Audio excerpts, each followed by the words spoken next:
Hello everyone, इस video में हम लोग डिस्कस करेंगे एक्यूट रेस्पिरेटरी इन्फेक्शियस डिजीज़ के बारे में। जैसे कि हम सबको पता है कि रेस्पिरेटरी इन्फेक्शंस काफ़ी कॉमन है इन द ह्यूमंस और ये छोटे बच्चों से लेके बड़ों तक को इफ़ेक्ट करता है। मेनली ये जो डिज़ीज़ है ये 2 मंथ से लेके 5 इयर्स तक के बच्चों के लिए ये काफ़ी ज़्यादा डेंजरस है। उनके लिए ये मॉर्टिलिटी रेट जो है एक्यूट रेस्पिरेटरी इन्फेक्शन का ज़्यादा होता है, या फिर ओल्ड एज वाले लोगों के अंदर भी मॉर्टिलिटी और मॉर्बिडिटी रेट जो है रेस्पिरेटरी इन्फेक्शन का ज़्यादा होता है। जो अडल्ट होते हैं उनके लिए सिर्फ डिस्कम्फर्ट कॉज करता है, उसके अंदर डिसेबिलिटी कॉज करता है, या फिर उनको थोड़े दिन के लिए रेस्ट करना पड़ता है कि उनका टाइम ये किल करता है, लेकिन ये उनके लिए इतना ज़्यादा मॉर्टिलिटी इफेक्ट नहीं देता है। अगर हम एक्यूट रेस्पिरेटरी इन्फेक्शंस की बात करें तो ये 2 टाइप्स का होता है, अपर एंड लोअर। इसके जो सिम्टम्स हैं वो मिक्स्ड सिम्टम्स होते हैं। अगर तो ये अपर चेस्ट को इन्फेक्ट करता है तो हम इसको अपर रेस्पिरेटरी बोलते हैं। लोअर जैसे एल्वोलाई वगैरह को इफेक्ट करता है तो हम इसको लोअर रेस्पिरेटरी इन्फेक्शियस डिजीज बोलते हैं। रेस्पिरेटरी ट्रैक्ट इन्फेक्शन के अंदर क्या होता है, जुकाम हो सकता है, गला का जो है सूजन हो सकती है और कान के अंदर सूजन हो सकती है। लोअर रेस्पिरेटरी ट्रैक्ट की जब इन्फेक्शन होती है तो हमें पता है इसके अंदर एपिग्लोटिस की इन्फेक्शन हो सकती है, लेरेंजाइटिस, पेशेंट की आवाज़ बदल जाती है, लेरेंजोट्रेकाइटिस, लेरेंजल के साथ साथ ट्रैकिया की भी इन्फेक्शन हो सकती है, ब्रोंकाइटिस, ब्रोंका की इन्फेक्शन हो सकती है, ब्रोंकियोलाइटिस, ब्रोंक्यूल्स की आगे इन्फेक्शन हो सकती है और उसके बाद एल्वेलाई भी इन्वॉल्व हो जाती है, तो निमोनिया भी पेशेंट को हो सकता है। इसके मेन जो क्लिनिकल फीचर्स है, इसके अंदर कोराइजा होता है, कफ, खांसी हो सकती है, सोर थ्रोट, गला खराब, सांस लेने में दिक्कत हो सकती है, या फिर कान की प्रॉब्लम भी हो सकती है। फीवर भी इसके साथ एक कॉमन सिम्टम है। ज़्यादातर जो बच्चे होते हैं उनके अंदर कोल्ड कफ के रूप में ही इसको देखा जाता है। कुछ बच्चे ऐसे होते हैं जो निमोनिया तक चले जाते हैं। और इन लेस डेवलप्ड कंट्रीज, जहाँ पर कंट्रीज के अंदर अभी डेवलपमेंट्स नहीं है प्रॉपर्ली, जहाँ पर इम्यूनाइजेशन भी प्रॉपर्ली नहीं होता है, जैसे तो वहाँ पर ये जो रेस्पिरेटरी इन्फेक्शन है उनके साथ साथ मीजल्स और वूपिंग कफ भी इन्वॉल्व हो जाते हैं। अगर हम देखें तो एक्यूट रेस्पिरेटरी इन्फेक्शन की वजह से यंग चिल्ड्रंस की जो डेथ है, जो मॉर्टिलिटी रेट है वो काफ़ी हाई है, दैट इज़ 3.9 मिलियंस है, जिसमें कि 3.9 मिलियन अगर है तो 90% जो डेथ है वो एक्यूट रेस्पिरेटरी इन्फेक्शियस डिजीज की वजह से ही डेथ होती है, that is due to pneumonia. ज़्यादातर जो है रेस्पिरेटरी इन्फेक्शन जो कि न्यूमोनिया के अंदर डेवलप हो जाते हैं वो भी बैक्टीरियल ओरिजिन का न्यूमोनिया, नॉट वायरल ओरिजिन का, ये लाइन इंपॉर्टेंट है। बैक्टीरियल ओरिजिन का pneumonia acute respiratory infectious disease के अंदर सबसे ज़्यादा मॉर्टिलिटी रेट देता है। हाँ, जो डेवलप्ड कंट्री है वहाँ पर जो इंसिडेंट रेट है निमोनिया का वो कम हो गया। इंसिडेंस का मतलब क्या होता है कि पॉपुलेशन उसके टच में आती है लेकिन उसके अंदर जो है डिजीज डेवलप नहीं होता है पर्सन्स के अंदर, हम उसको इंसिडेंस रेट बोलते हैं। 100 पेशेंट टच में आया लेकिन उसको 100 में से कितनों को निमोनिया होता है तो वो उसका इंसिडेंस रेट होता है कि कितने पेशेंट्स के अंदर जो है डिजीज डेवलप हुई। तो अगर हम ये देखें कि जिन बच्चों के अंदर माल न्यूट्रिशन होती है, लो बर्थ वेट होता है, या जिनकी पोल्यूशन है एयर के अंदर, वहाँ पर ये डिजीज ज़्यादा डेवलप होती है रेस्पिरेटरी इन्फेक्शन को। नेक्स्ट वही कि ये जो डिजीज़ है ये बिलो 5 ईयर वाले बच्चों को ज़्यादा सफ़र करते हैं और हर एक बच्चे को कम से कम 5 एपिसोड्स हो सकते हैं एक्यूट रेस्पिरेटरी इन्फेक्शन के हर साल। एक बच्चे को 1 साल के अंदर 5 बार एक्यूट रेस्पिरेटरी इन्फेक्शन के एपिसोड्स आ सकते हैं। और इनमें से जो क्या होता है कि ज़्यादातर बच्चे में से 30 to 50% ही ऐसे होते हैं जो हेल्थ फैसिलिटी के पास जाते हैं और वो ठीक हो जाते हैं, और 20 to 40% जो बच्चे हैं वो उनको हॉस्पिटलाइज करना पड़ता है। It is also leading cause of disability including deafness as a sequel of otitis media. ये लाइन काफ़ी इम्पॉर्टेंट है। अगर बच्चे को ओटाइटिस मीडिया हो गया है, बच्चे को इन्फेक्शन हो गई है, कोई डिस्चार्जेस हो रहे हैं कान से, तो वो डेफनेस भी, बच्चे को बोलापन भी हो सकता है due to acute respiratory infectious disease. ये लाइन इंपॉर्टेंट है for the MCQ point of view. Pneumonia एक किलर है बच्चों के लिए, जैसे कि एड्स, मलेरिया या मीजल्स, ये कंबाइंड इतने नहीं है जितना कि निमोनिया बच्चों के लिए डेंजरस है। ये 5 इयर्स वालों तक के लिए काफ़ी ज़्यादा डेंजरस है क्योंकि इससे बहुत ज़्यादा डेथ होती है। स्ट्रेप्टोकोकल निमोनिया जो है that is the major cause for the death, ये इम्पॉर्टेंट है। ये जो बैक्टीरिया है ये बच्चों के लिए काफ़ी डेंजरस होता है, इससे सबसे मैक्सिमम डेथ होती है।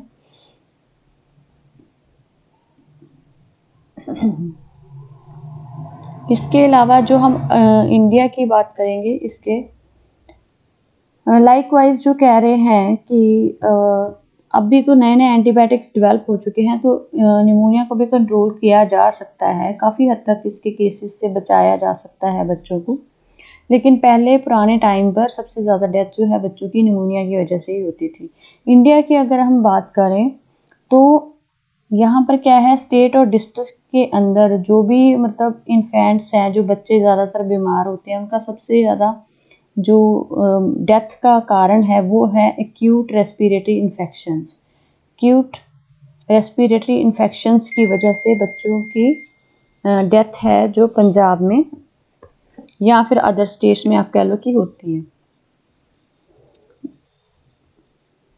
हॉस्पिटल रिकॉर्ड के मुताबिक हाई इन्फेंट मोर्टेलिटी रेट्स जो है 13% है ऑफ इन पेशेंट डेथ्स। जिन बच्चों को पेशेंट्स को एडमिट कर लिया जाता है हॉस्पिटल के अंदर, जो बच्चे जिनको निमोनिया होता है, उनमें से 13% बच्चे निमोनिया की वजह से अपनी जान गंवा बैठते हैं due to the respiratory infection. So this topic is very very important to understand. अगर किसी बच्चे को प्रॉब्लम होती है तो इट्स नेसेसरी कि जल्दी से जल्दी उसको ट्रीटमेंट मिले, प्रॉपरली उसकी केयर करे ताकि उसको बचाया जा सके।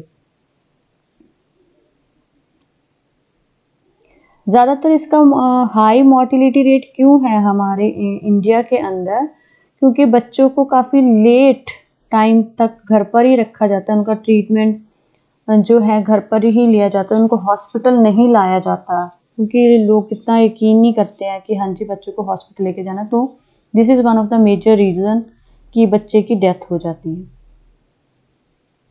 ये वाले फिगर्स यहाँ पर दिखा रहे हैं कि इंडिया के अंदर 2017 में अगर 40.742 मिलियन केसेस थे एक्यूट रेस्पिरेटरी इन्फेक्शंस के, during which about 3,163 people died of acute respiratory infections, और इनमें से 3,200 प्लस जो थे वो निमोनिया से डेथ हुई है उनकी, और इनमें से 18% जो थे अंडर 5 थे।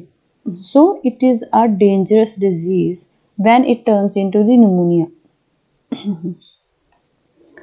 अब हम देखते हैं इसके एजेंट फैक्टर्स के बारे में। एजेंट फैक्टर्स के अंदर क्या है,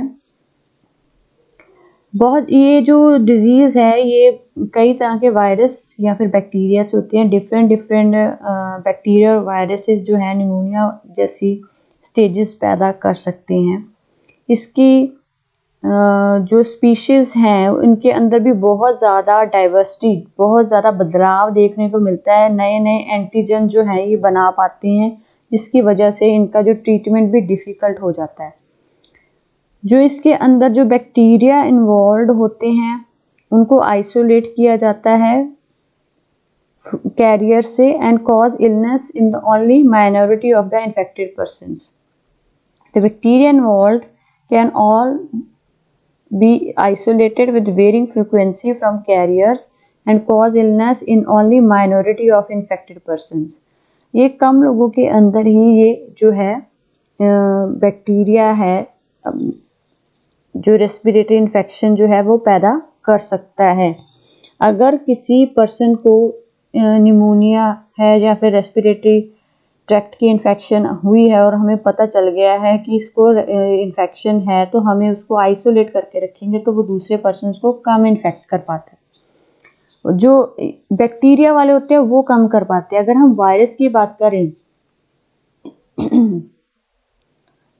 अगर हम वायरस की बात करें, the virus that have been found in association with acute respiratory infections, तो ये डेंजरस हो सकता है। The viruses that have been found in association with AR disease are numerous, बहुत सारे वायरसेस हैं जो निमोनिया जैसी रेस्पिरेटरी इन्फेक्शंस कॉज करते हैं। And they are the primary cause, virus जो है ज़्यादा डिजीज पैदा करते हैं as compare to the bacteria, और इनकी जो सीवियरिटी ऑफ इलनेस है, जो इनकी सीवियरिटी ऑफ डिजीज है जो वायरस से पैदा हुई है, ये जो है बैक्टीरिया से ज़्यादा होती है, इसकी जो सीवियरिटी है, और इसके सिम्टम्स भी जो हैं वो ज़्यादा उभर कर सामने आते हैं और डेंजरस होते हैं वायरस के, जैसे कि हम लोग देख ही रहे हैं H1N1 या फिर H1N3, ये भी एक रेस्पिरेटरी इन्फेक्शियस डिजीज़ है। कोरोना वायरसेस ये एक रेस्पिरेटरी इन्फेक्शियस डिजीज़ है, तो इसके अंदर ये जो वायरल डिजीज़ होती है ये ज़्यादा इफेक्ट करती है as compare to the bacterial one. इस टेबल को हम लोग बाद में डिस्कस करेंगे क्योंकि इसके काफ़ी क्वेश्चंस बनते हैं। अभी हम बात कर रहे हैं होस्ट फैक्टर्स की, कि जो होस्ट होते हैं वो क्या रोल प्ले करते हैं। ज़्यादातर जो हमें पता है कि बच्चे ही इस डिजीज़ के लिए सोर्स बनते हैं, और इसका जो केस फर्टिलिटी रेट है, जो इसका फर्टिलिटी रेट है इसका, वो यंग चिल्ड्रंस या फिर माल नरिश चिल्ड्रंस के अंदर ज़्यादा होता है। छोटे बच्चों के अंदर ये डिजीज़ हमेशा ही ज़्यादा होती है, इन्फेंट्स एंड यंग चिल्ड्रंस के अंदर, या फिर आप कह लो कि एल्डरली जो बेड रिडन पर्सनस हैं, ओल्ड एज हैं, उनको भी ये डिजीज़ ज़्यादा हो सकती है। डेवलपिंग कंट्री के अंदर malnutrition, low birth weight एक मेजर कॉज है to develop the acute respiratory infectious disease. ये पॉइंट्स इम्पॉर्टेंट हैं, इनका बिल्कुल ध्यान रखना चाहिए कि जो रेस्पिरेटरी इन्फेक्शियस डिजीज़ है वो लो बर्थ वेट वाले बच्चों के अंदर, जो माल न्यूट्रिड हैं उनके अंदर, जहाँ पर कोई एपिडेमिक होते हैं उनके अंदर जो है रेस्पिरेटरी इन्फेक्शियस डिजीज़ डेवलप होती है। अगर हम डेवलप्ड कंट्रीज़ की बात करें तो वहाँ पर ये एक्सेप्शनली फेटल होती है ये इन्फेंट्स के अंदर। ये कॉमनली डेवलप्ड कंट्री के अंदर ये बूढ़े लोगों के लिए ये उनके डेथ का कॉज हो सकती है। अगर हम इसके अपर रेस्पिरेटरी ट्रैक्ट इन्फेक्शन की बात करें तो इसके सिम्टम्स के अंदर हमने पहले भी देखा कि कोराइजा हो सकता है, फेरेंजाइटिस हो सकता है, और ये बच्चे और अडल्ट्स के अंदर होता है। यहाँ पर फेरेंजाइटिस और ओटाइटिस मीडिया छोटे बच्चों से लेके 5 साल तक के बच्चों में होता है। अगर सिम्टम पूछा जाए तो उसके लिए फेरेंजाइटिस और ओटाइटिस मीडिया जो है इन्फेंट्स से लेके 5 साल तक के बच्चों के अंदर होता है। कॉमन कोल्ड और जो फेरेंजाइटिस है वो चिल्ड्रन जो 5 इयर्स हैं और अडल्ट्स के अंदर देखने को हमें मिल सकता है। इलनेस रेट जो है वो यंग चिल्ड्रंस के अंदर ज़्यादा होता है और उम्र बढ़ने के साथ साथ ये कम होता जाता है। अडल्ट वुमेन्स के अंदर भी ये जो डिजीज़ देखने को मिलता है than the man. The greater exposure of women to small children may be responsible for this, क्योंकि माँ जो है वो बच्चे को उठा के रखती है दिन भर में, उसकी केयर करती है, तो अगर बच्चे को रेस्पिरेटरी इन्फेक्शन हो गया तो मदर को इंसिडेंस रेट जो है बढ़ जाता है, तो इसीलिए मदर को जो है ज़्यादा होता है respiratory infection as compare to the जो है male persons. Under 3 years of age वाले जो बॉयज़ हैं वो ज़्यादा इफेक्टेड होते हैं दैन द जो 3 ईयर वाली गर्ल्स होती हैं। अब हम जो रिस्क फैक्टर्स की बात करेंगे, रेस्पिरेटरी ट्रैक्ट के इफेक्ट के क्या क्या कारण हैं, इसके पीछे हमारे क्लाइमेटिक चेंजेस रिस्पॉन्सिबल हैं, और जहाँ पर छोटे छोटे घर हैं या फिर इंडस्ट्रियलाइज्ड एरिया है या फिर सोशियो इकोनॉमिक डेवलपमेंट जो है अभी तक नहीं हुई है, वहाँ पर ये डिजीज़ जो है ज़्यादा फैलती है। जहाँ पर ज़्यादा भीड़ भाड़ वाले इलाके हैं, पुअर न्यूट्रिशन है, लो बर्थ वेट है, स्मोक है, और मदर्स यहाँ पर स्मोकिंग करती हैं तब भी बच्चों को ये है इन्फ्लुएंजा लाइक जैसे एपिडेमिक्स वगैरह होते रहते हैं, जहाँ पर वो उनको एक्यूट रेस्पिरेटरी इन्फेक्शियस डिजीज़ जो है डेवलप हो सकता है। स्टडीज़ से पता चलता है कि जो स्टूडेंट्स स्कूल जाने वाले बच्चे हैं वो उनको भी जो है रेस्पिरेटरी इन्फेक्शियस डिजीज़ हो सकता है, और जिनका जो कि बिलो पावर्टी लाइन वाले जो लोग हैं उनके बच्चों के अंदर भी क्या है ये देखने को मिलता है कि acute respiratory infectious disease develop हो जाता है। और साथ ही अगर हम देखें कि जो प्री स्कूल वाले बच्चे होते हैं या फिर जो डे केयर्स में जाते हैं जैसे कि आंगनवाड़ी वगैरह में जाते हैं तो उनके अंदर भी ये डिजीज फैलता है। मोड ऑफ ट्रांसमिशन की बात करें तो ये एक एयरबॉर्न डिजीज है, हवा से एक दूसरे पर्सन के अंदर ये फैलती है।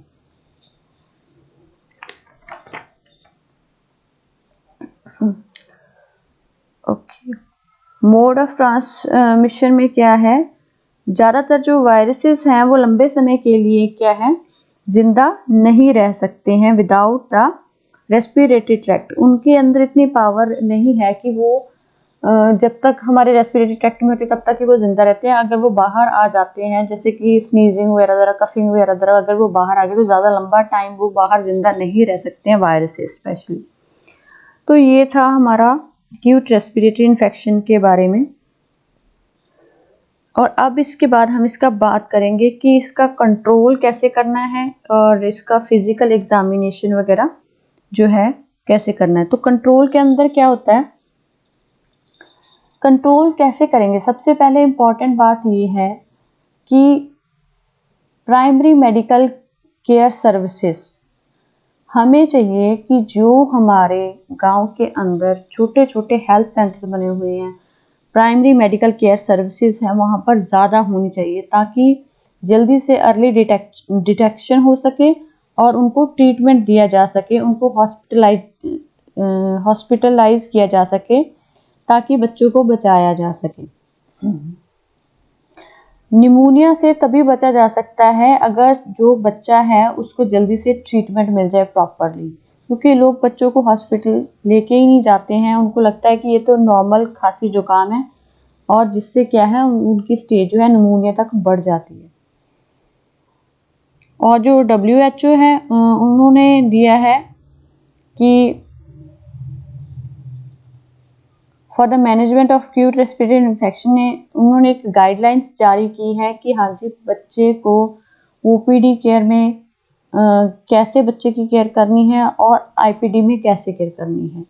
नेक्स्ट जो क्लिनिकल असेसमेंट की बात है, सबसे पहले हमें उनका हिस्ट्री लेना है क्लिनिकल असेसमेंट करते हुए कि बच्चे को कितने दिन हो गए हैं खांसी जुकाम के, क्या उसको साथ में फीवर है, क्या बच्चा जो है दूध लेने में सक्षम है, is child is coughing whether the child is able to drink, क्या वो दूध ले रहा है, इफ अगर बच्चे की उम्र क्या है 2 महीने से 5 साल के बीच में तो क्या बच्चा पानी पी रहा है या फिर दूध ले रहा है वो अगर वो छोटा है तो। और उसके अलावा क्या बच्चे ने दूध पीना बंद कर दिया है, अगर दूध पीना बंद कर दिया है तो कितना टाइम हो गया कि उसको दूध पीना या फिर अच्छे से फीड वो नहीं ले रहा है। उसके साथ ही हमें मीजल्स वगैरह और बच्चे को क्या फीवर है, वो क्या ज़्यादा स्लीपी हो गया है और उसको उठाना डिफ़िकल्ट हो गया है, तो अगर वो ज़्यादा स्लीपी है तो कितनी देर से स्लीपी है, क्या उसको कोई कन्वर्जेंस कोई दौरे पड़ रहे हैं, क्या इरेगुलर ब्रीदिंग देखने को मिल रही है, और उसके साथ ही क्या उसके बच्चा कभी कभी सांस लेना बंद कर देता है और नीला पड़ जाता है। तो ये सारी हिस्ट्री हमें नोट करनी होती है। तो ये था हमारा क्लिनिकल असेसमेंट। इसके बाद हम नेक्स्ट वीडियो के अंदर डिस्कस करेंगे इसका फिजिकल एग्जामिनेशन और जो इसके सीवियरिटी है, डिफरेंट स्टेजेस हैं बच्चे के लिए निमोनिया के साथ। Thank you so much.